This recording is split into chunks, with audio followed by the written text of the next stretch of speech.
Okay, hey everybody. Let me get started with the solar news for this week. And of course, welcome to Solar Noon Tuesday. There's been some push with Congress. There were about 400 companies, manufacturers, installing companies that are asking Congress and the Biden administration to extend the investment tax credit. The investment tax credit is set to phase out. It's at 26% this year. It'll be 26% next year. But then in 2024, it drops to 0 for residential and 10% for commercial and utility scale systems. So that's the tax credit that you would get off of your income tax. This proposal, John Ossoff had put forth the Solar Energy Manufacturing for America Act. It passed the House of Representatives back in November. It hasn't been brought up by the Senate yet. And it's proposing a 10-year extension at 30%. So taking it back to the 30%. It's also proposing batteries only. Currently, the system requires batteries and solar system or wind system or something like that. And there's some manufacturing incentives. So that's in the news. There was an interesting article, and the thing I thought was interesting about it is it was saying that this solar company, this tracking company called Kairos, had been monitoring the installations of solar in Texas and found that ERCOT was falling behind what they had promised, which is no great surprise. But this is a satellite-based system, and apparently they monitor the construction of solar arrays. And I just thought, man, we've got satellites now looking at how much stuff is being installed. So it seemed a little bit Big Brother and kind of cool and kind of creepy at the same time. But they were saying that they call themselves a disruptive transparency, so they look at not only the solar, but natural resource extrication. So how much forest is being cut down, how much gas and oil is moving through pipelines. And then they sell this satellite data to investors, to companies, to commodity brokers and the like. But they were saying that ERCOT, which is the Texas regulatory group, had said in January they were going to install 46 systems, big projects this year for a total of 9.8 gigawatts. 19 of which would be done in the first half of the year. Satellite data is showing only 9 of them have actually been completed, which represents about 14% of the total, and only about 37% are even under construction. So it looks like ERCOT's promise, they'd be lucky to get about halfway there. Wind and solar for the first time outpaced nuclear as far as production in the United States. If you look at wind, well, solar grew 29%. It now accounts for 4.43% of the overall electric generation in the US. Wind grew 26% quarter over quarter, which now represents about 12.25%. When you combine all renewables, which includes wind, solar, biofuels, geothermal, hydro, it accounts for all 29.3%. So that's compares to coal, which is 20%. So about 10% higher than coal, and starting to get close to natural gas, which accounts for about 35% of all the electricity. So in not too distant future, maybe 3 or 4 years, renewables will probably be the largest source, the largest single source of electricity in the United States, which is neat. California, now Bob had sent me an article about the NEM or net something metering or whatever for 3.0. And apparently what happens in California, they set it up long ago that for every 5% penetration of solar into the marketplace, they got to reevaluate their net metering. So back in 1996, they came up with NEM or net metering number 1.0. And then in 2017, they hit 5% penetration of solar, so 5% of all of the power in the state. It then generated 2.0, NEM 2.0, and now they've hit 10%, so they're at NEM 3.0. And the California Public Utilities Commission surprisingly came out and said, you know what, we're recommending we pretty much gut the net metering of California, which is weird because California has been a proponent of solar for a long, long time. So what they were basically saying is we're going to get rid of the 1-to-1 ratio. So you get retail when you send back to the utility. And we're going to change that to 25%. So you're only going to get a quarter of retail when you sell back. They also said we're going to put a surcharge on your bill of $8 per month per kilowatt of system size. So if you had an 8 kW system, you would have to pay your utility $64 a month for the privilege of spending all that money to put an 8 kW system on your home. So they were kind of basically saying it takes a payback on your utility on a solar system from what amounts to about 5 years in California, and probably push it up to about 16 years. So it was really designed to kill solar. There was a lot of protest, and they put it up for public comment. The comment ended on July 1st, and 100 different communities in California, cities and counties, came out against it. I think Governor Newsom has said he's against it. So I don't know that it's going to get adopted. I don't know how much control they have over the utility commission. So we'll see. Everybody hates it, so it'll probably happen. You know, you never know. That seems to be politics anymore. And then, yeah, Bob.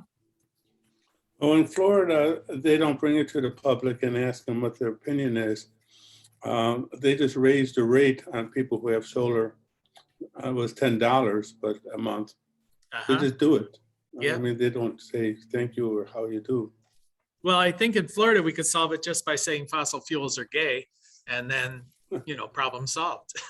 So, okay. And then North Carolina, speaking of stupid legislatures, there is a bill before the North Carolina legislature to pay to remove and trash any free electric vehicle charging stations unless they install a gasoline pump at the same location to distribute free gasoline, because it is unfair to give away free electricity to the EVs, but not to give away free gasoline to those people who drive gas cars.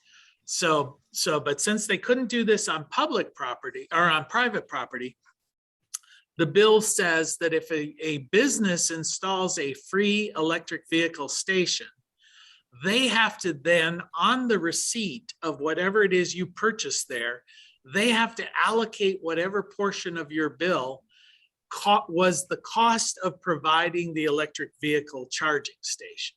So if you go to a restaurant, it has to say on your bill how much of your meal cost was to provide free charging at the free charging station. Or they could install a gas pump and give away free gas. I thought that was under the comments. I thought it was kind of funny where they said some comment was basically about, okay, if you're going to install a free gas station, they should also pump it at the same rate that it takes to charge your electric vehicle. So you would get about a quarter of a cup of gasoline every hour. So if you want to leave your car there pumping for 20 hours, you know, you're all right. So anyway, that's the legislative news for solar this week. Anybody have anything to add to that, or any questions about any of that? Oh, I was just curious. Have you heard anything about Ohio?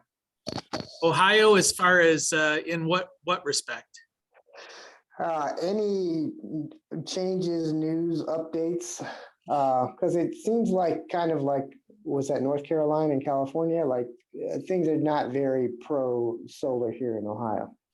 Yeah, well, we've always been kind of anti-solar, and what you're seeing in Columbus or in California and North Carolina is they had a very pro-solar, regulations, and now there's some pushback. It's like it's getting to where it's hurting them. It's that same Gandhi thing of first they ignore you, then they ridicule you, then they attack you, and then you win. It's like they're attacking back. Ohio has been kind of negative to any kind of renewables. They seem to be going the other way. At least that's my perspective. A lot of the Republicans in the state are kind of adopting renewable energy as a thing. They're putting through, they just passed a thing to promote community solar, which has been illegal in Ohio, but they've decided we're going to test it by allowing it in certain low-income areas and places that are environmentally challenged, like brown sites, black sites, black fields, those kind of things. So they're doing that up to a certain amount. So it's putting their toe in the water a little bit to see if community solar could be a thing. I think they're kind of reacting to the fact that companies like Intel and Amazon are coming into the state with large facilities, and they're telling the legislature, if you don't get your act together around renewable energy, we may or may not show up. So they're beginning to see that Intel is more powerful than First Energy. Oh, is that the holdup here in Ohio? That's what's changing some of the First Energy has been, it's basically been the American Natural Gas Association and First Energy have been the driving forces against renewable energy in the state of Ohio, at least in the state legislature. Now we're seeing some big guns coming in with more money than those guys have. So, it's the award goes to the guy with the deepest pockets. And so we're getting some other deep pocket players in here. So we'll see how that works out. But I guess that's just my overall impression. I couldn't prove that, but it feels like it's getting more agreeable to renewable in Ohio. So it's a real patchwork. Supreme Court will probably rule that wind is owned by God and we have to pay him taxes or something. That actually happened in the Middle Ages. I think it was Pope Celestine said that God owned the wind, and as God's representative on earth, he needed to collect a tax for every windmill that was installed all over the planet. So good deal. Okay, I know Bob, you had brought up, we're gonna just briefly touch Bob's battling, and I don't know how many of you guys have seen these ads if you go on YouTube videos, especially if you're researching solar at all. I'll tell you, they come up all the time now.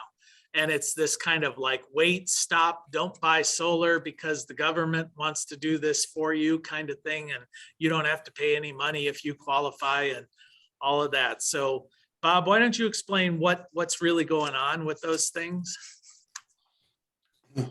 Well, about 6-7 years ago, a company called Sunrun got involved financially with, at that time called leasing, and it turned into what, power Purchase agreements. purchase agreements. And I looked at the difference between leasing and power purchase agreements, and the difference is the power purchase agreements can lie to you, but the leases can't. So, okay. But no, virtually they're the same. Now, the question I have is that what happens is that when you go under this agreement, which can be anywhere from 20 to 30 years, which is to determine the life of the system, they put up their panel system.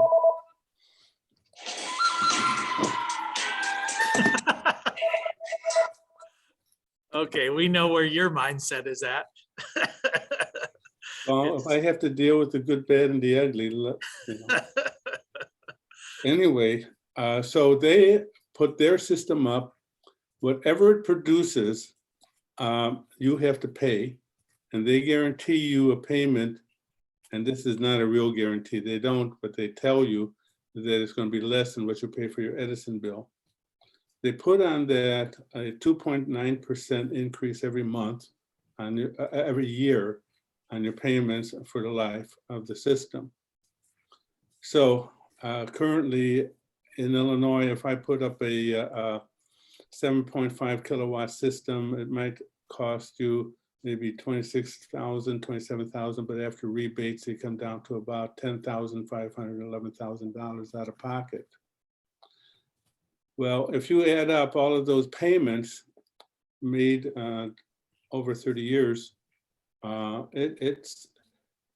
it's over $45,000. I go on YouTube and they're talking $60,000, $70,000 buyouts on these things. Yeah. And so today is not like it was before. Today, you can go to a bank and get a loan on your $10,000, $11,000. How I can get a credit card for $50,000 credit on it today. And then over the payback period, which is about 7 to 8 years, you can pay off that loan with the amount of money that you would have paid for your electric bill. Yeah, I think the idea to think about is maybe the rent to own versus the purchasing yourself kind of marketplace, where it turns out you end up spending $4,000 for a television set. You know, if you're renting to own, except with these, you never own it. It's a power purchase. I guess maybe at the end of the 30 years, you might own the system. That would depend on the contract. See, that's another thing with a lease. Most leases are for a set period of time, whereas a power purchase agreement is for the life of the system. Yeah, well, the thing you were bringing up before, though, is it may be a good deal, it may be a bad deal, not, you know, in concept. But what it does is it encumbers your property, because if you go to try and sell your property, then this agreement is in place. And either the person buying it has to pick it up and assume the liability, or you have to buy out the contract at the time that you're trying to sell your property, which you had mentioned could be $40,000, something like that. It could be crazy. I saw one online where a woman calls in on this helpline, a legal helpline, and she was up to $70,000. Yeah. So it sounds like with these kind of deals, and of course they're making money somewhere, and some may be legitimate, but I think they're probably mostly not. I mean, they're extortionary in the amount of money that they're charging for this stuff. You'd be better off getting a loan, installing the system, and making payments on the loan rather than leasing through a company and paying 2 or 3 times as much for the system than if you just paid for it yourself. Plus, they get all the tax benefits and everything out of it. You don't see any of that. The big hook on that is you don't put any money down. Yeah, but that's that lease to own mindset where you end up paying. You know, we always used to say that the most expensive thing is the thing that's advertised for free. You know, if they say free, it's usually too expensive to get involved with. So. Well, the good news, after 30 years, you own the system. Oh, good. Yeah. Well, at that time, you'll have a device this much that will produce 20,000 times more output than the solar panel. That's like 30. After 30 years of paying, you'll own your mobile telephone. So, you know, good news on that. I have a. So my question is, does anybody have any experience on buyouts on these things, the dollar amount? The only injection I could put into that is that when I calculate people's bills out here for like a 7.5 kilowatt system, they're paying something like, they're over 2% over 30 years, 25 years, they're paying out $48,000. So if these are less than that, let's say by 25%, so the buyout would be $30,000, maybe something like that. But what happens is when I find out the reality is online, it's a lot higher than that. So that's my question, is that what is the truth in the buyouts on these things, and is it really higher than if you would have paid for the electric bill? Does anybody have any experience dealing with these lease-to-own companies? I guess most of our experience might be dealing with people who are, you're competing against them if you're trying to sell a system. So anybody there? Nope, doesn't sound like it, Bob. Sounds like you're on your own on that. Well, let me jump into the thing I was going to talk about more in good news than bad news. Is I just wanted to talk about some of the solar incentives that are available out there for commercial properties. And what brought that to mind is I've been doing for the last year or so commercial assessments and getting paid by the US government, of all people, to go out and do these commercial assessments. As part of the REAP program, it's through the USDA, the United States Department of Agriculture. And they have the REAP, which is Rural Energy for America program, I think. Anyway, you can get up to a 25% grant if you are an agricultural business or a business in a small rural area. They've classified rural areas as any jurisdiction less than 50,000 people. So a town less than 50,000. I'm not quite sure if it extends to counties. It's always been a little vague.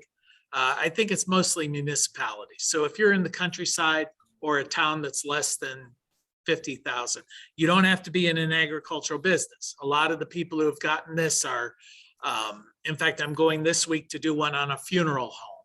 So I guess technically they could be agricultural. They're planting things in the ground, you know, but probably they don't see themselves as an agricultural business. But breweries, people like that, they're in it as well. So it's a 25% grant, which is quite nice. That's only available to commercial entities. It is not available to residential. There's also, of course, accelerated depreciation if you're a commercial business. So I thought I'd just show you, you know, what kind of assessments we end up doing. And this is an example. I had pulled up a couple of these assessment reports that I do. And I should mention that this is a program, I'm familiar with Ohio's program. And if anybody in Ohio, or if you know anybody in Ohio who has a business, and they want this free report, because they pay me to do the assessment, but there's no cost to the customer. This is the program where the government wants to just show them what the possibilities are, hoping that they'll then apply for the grant. So that's what their motivation is. So you can see this is one up in Hudson, Ohio. It was a commercial property. The proposed size for this array was 155 kilowatts. The estimated cost before incentives is, I said, about $311,000 here. And I think I jumped too quick there. I don't need to go too deep into it, but we give them, if they qualify for all of the incentives that are available to them, and the incentives are listed right here. The federal tax, the ITC, is 26% of the cost. The REAP grant, 25% of the cost. You could get REAP guaranteed loans. That's not built into these numbers. You could do accelerated depreciation, both for your Ohio tax and your federal tax. There are some other programs that will list their RECs. So in this case, let's say that the retail cost, I estimated $2 per watt on the installation. So it's $311,000. They get the 26% tax credit, which is going to be almost 81,000 off. If they qualify for the REAP grant, that's going to be another 77,000. Then if they do take modified accelerated depreciation, which basically means you can deduct the whole thing as a tax deduction in the first year, if they're paying corporate tax rate of 21%, and this is just a guess because I don't have any idea what these companies' situation is, it would be another 56,000 bucks. And then if they sell the RECs, and I just look up whatever the REC is selling for at that particular time, it was $10.50 on the date here. 194 a year times 5 years would be about 10,000 bucks. And so if they qualified for everything, their cost would be 85,000, which would mean, given their current bill from the electric company, it would pay for itself in 4.5 years, which is pretty remarkable for a system that big. You know, I mean, not that big, but it's a quick payback period. Normally we estimate about 7 years, but that's without the REAP grant. So this really gets you. Then I talk about what kind of system they have. Thought I take a few pictures of the facility. In this case, I'm saying this is where we would put the solar array. This is their complex. So the solar array would fit on that one rooftop. Look at some of the connection points. So on, I'll scan down. They really need to replace some of their, tell them some other incentives that are available, some of the assumptions of the report. This is a report, this is what you get if you use PV Sketch. And I've mentioned PV Sketch before. It's a free online program. This first page is kind of sideways. Oh, I guess they all are. Let's see if I can look at the orientation. Let's see if I can rotate that.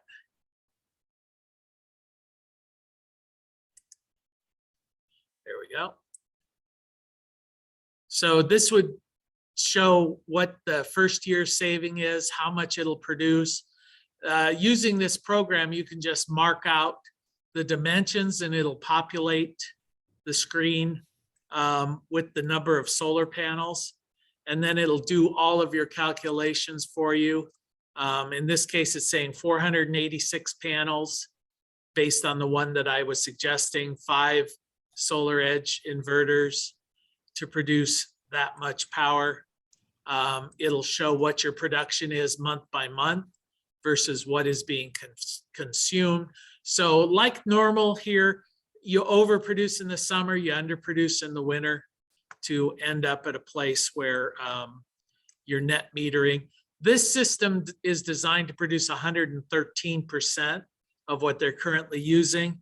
Now here in Ohio, we're limited to 120% by state law if you're going to qualify for net metering. But they were talking about doing some expansion, so I just made it on the large size side. I mean, this is all just guesstimates. And then this shows where the break even is, system cost versus savings.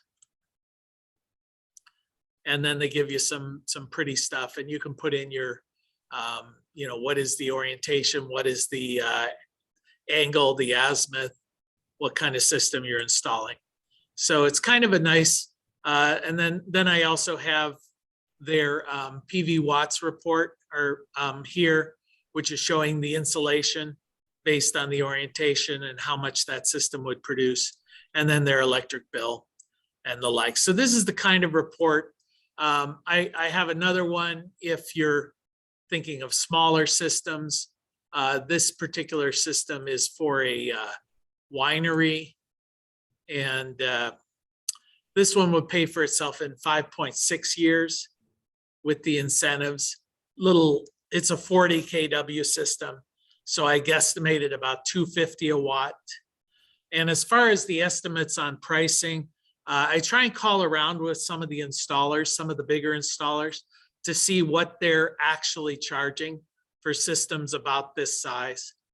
So it's a rough idea that the customer gets. So let me take a break in there and see if anybody has any questions about what I'm talking about, or if any of this makes sense to you, or if it doesn't. Jay, would you do anything in Pennsylvania?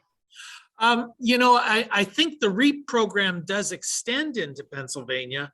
It's just that my mandate for the evaluations, it's Ohio only, but I don't know if they have a similar program, you know, where they'll send somebody out to do an assessment. But the REAP program is a federal program, so it should qualify within Pennsylvania. It's administered on a state-by-state basis, though. So you would contact your regional USDA officer and just ask them about that. If you just look up REAP, R-E-A-P program, their website has links to how to contact. And speaking of websites, let's see, is the web page here showing up? I switched over. This Desire, D-S-I-R-E. No, you're not. We're still looking at your PDF. Okay, let me stop share and start share again. There we go. I was looking at that, but at this is a good website if you're wondering what programs are in your area. It's called the Database of State Incentives, or Desire. And for instance, you could go into Pennsylvania and it'll say there are 65 different policies or incentives. I can click on here and it'll pull them up as to what's available. There's some utility-based incentives. There's apparently a program here, which is a statewide one, and you can get the details. It also lists the federal programs. For instance, City of Philadelphia has something. So this is pretty comprehensive. So if you're wondering what's available to you in your jurisdiction, this would be a good site to visit. Let's see if they have REAP in here. They should.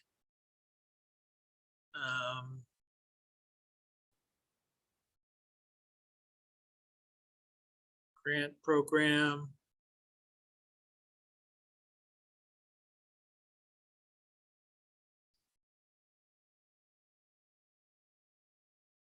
I would So think is it'd be all for clean energy incentive? Is this all this for like solar and wind, or? Yeah, this is for solar, wind. It could be for energy efficiency. It's any clean technology as far as they see it. Could even include biofuels. So you may get some things that are outside of what you're looking for, but it's pretty comprehensive. This even has hydrogen fueling grant program here. Yeah, I mean, I was looking at doing biogas, and I was just wondering if that might extend to there too. It very well might. When you're talking bio, like you're talking ethanol, or are you talking biodiesel? No, like biogas. Like, Oh, biogas, like natural gas type gas. right, yeah. Okay. Yeah, I don't see REAP in here. That doesn't necessarily mean that it doesn't exist in Pennsylvania. It might be just listed under federal. So anyway, that's a nice site if you're so inclined to go out and research some of the programs that are available to you.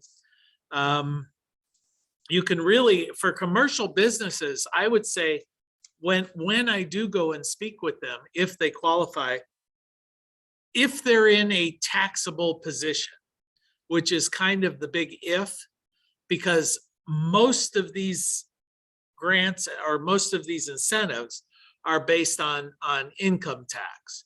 So if you're a business that's not paying a lot of taxes, many of these incentives are of no value to you.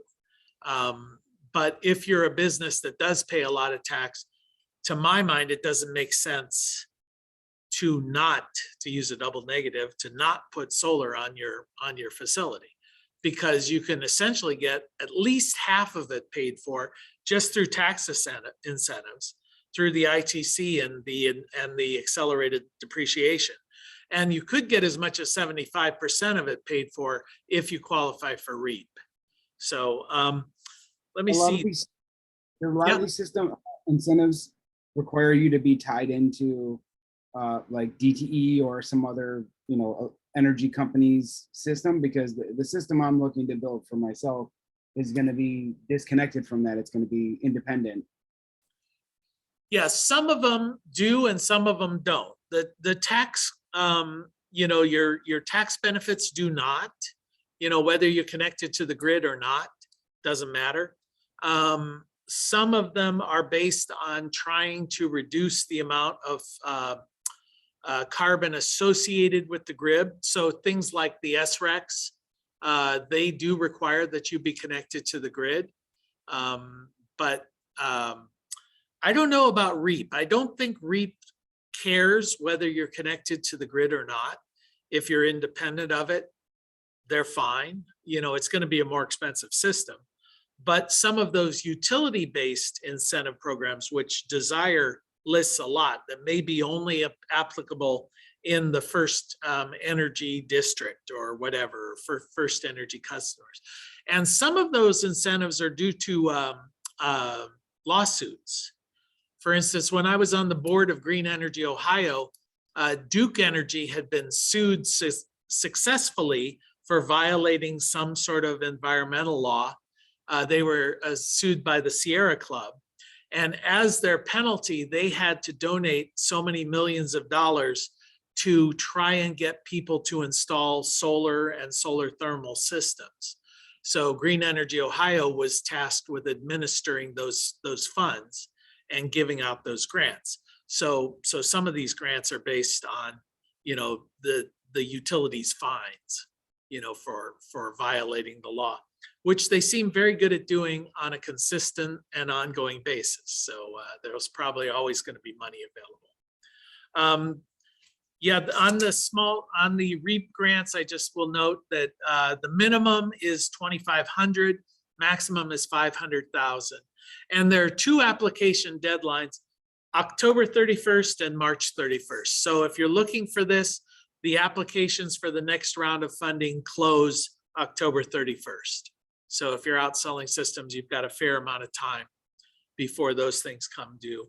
There are companies out there that'll help you with the filing of the paperwork. Rural Action is a nonprofit that will help you with that, but then they take a percentage of the grant. So nothing is free. I don't know what their percentage is.